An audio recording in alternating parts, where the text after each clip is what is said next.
अस्सलाम वालेकुम जी। छोटे ਹੁੰਦਿਆਂ ਨਾ ਸਾਡੇ ਨਾਨਕੇ ਘੁੱਲੂ ਕੇ ਪਿੰਡ ਮੇਲਾ ਲੱਗਦਾ ਸੀ ਤੇ ਉੱਥੇ ਜਾ ਕੇ ਸਭ ਤੋਂ ਖੂਬਸੂਰਤ ਚੀਜ਼ ਇਹ ਹੁੰਦੀ ਸੀ ਸਾਡੇ ਲਈ ਵੀ ਅਸੀਂ ਮੌਤ ਦਾ ਖੂਹ ਦੇਖੀਏ। ਉਹ ਨਾਨਕੇ ਪਿੱਛੇ ਲੁਧਿਆਣੇ ਦੇਸ਼ ਨੰਬਰਦਾਰ ਸੀਗੇ, ਖਾਂਦਾ ਪੀਂਦਾ ਘਰ ਸੀ ਤੇ ਪੈਸੇ ਵਾਹਵਾ ਸਾਰੇ ਮਿਲ ਜਾਂਦੇ ਸੀ ਤੇ ਉੱਥੇ ਬੜਾ ਅਜੀਬ ਮੰਜ਼ਰ ਹੁੰਦਾ ਸੀ ਵੀ ਬਾਹਰ ਨਾ ਫੱਟੇ ਦੇ ਉੱਤੇ ਦੋ ਖੁਸਰੇ ਨੱਚਦੇ ਸੀ,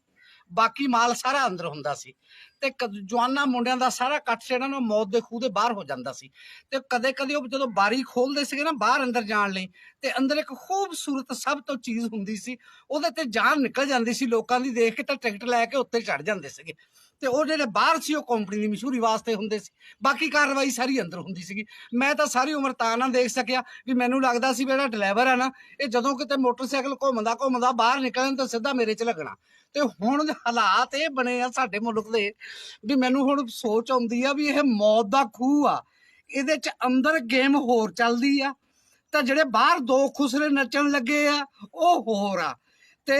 ਜਿਹੜਾ ਡਰਾਈਵਰ ਆ 3 ਮਹੀਨਿਆਂ ਵਾਲਾ ਇਹ ਵੀ ਕੋਈ ਐਡਾ ਟ੍ਰੇਨਡ ਤਾਂ ਨਹੀਂ ਲੱਗਦਾ ਪਰ ਕੜਾਕੇ ਕੱਢੀ ਜਾਂਦਾ ਸਾਡੇ ਵਾਲੇ ਤਾਂ। ਹੁਣ ਤੁਸੀਂ ਅੱਲਾ ਤੋਂ ਖੈਰ ਇਹ ਮੰਗੋ ਵੀ 1 2 3 ਫੇਰੇ ਲਾ ਕੇ ਨਾ ਤਾਂ ਥੱਲੇ ਖੈਰ ਖਰੀਅਤ ਨਾ ਉਤਰ ਜਾਏ। ਜੇ ਮੋਟਰਸਾਈਕਲ ਨੇ ਮੌਤ ਦੇ ਖੂਹ ਦੇ ਵਿੱਚੋਂ ਕੱਢਤਾ ਬਾਹਰ ਤਾਂ ਨੁਕਸਾਨ ਬਹੁਤ ਜ਼ਿਆਦਾ ਹੋ ਜਾਣਾ।